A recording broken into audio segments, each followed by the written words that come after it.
Computer technician Justin Cook repairs a variety of issues, including the dreaded blue screen, data recovery, and problems with viruses and spyware. But a new online security risk called heartbleed bug is not your typical issue. It's not a virus. It isn't any kind of infection or malicious software in any kind of way.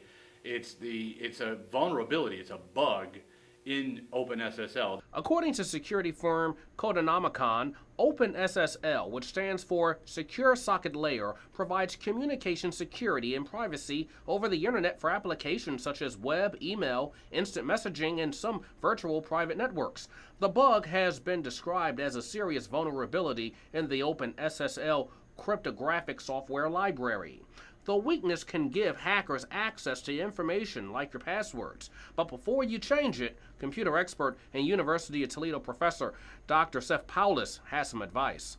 Funny enough, with heartbleed, the important thing to do right now is not change your passwords, not log into your banking information, not do any of that stuff realistically until you check that website to make sure it's clean.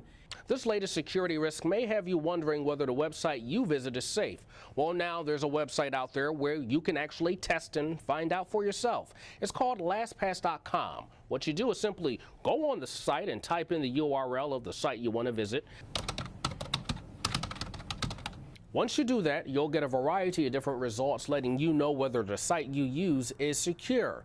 Heartbleed.com's website says some versions of the bug have been around for 2 years. While you can't stop online security issues, Paulus says you can protect yourself. What you can do is obviously run your virus protection constantly, run the updates on a daily basis if need be. If you're using Windows PC programs, on a daily basis you need to install those updates. You need to change your passwords on average once a month, but the majority of people, every 3 months you want to change your passwords. And you want your passwords, I can't stress this enough, you want your passwords to be something completely unrelated to you. Reporting in Toledo, Brian Tmadrick, WNWO News.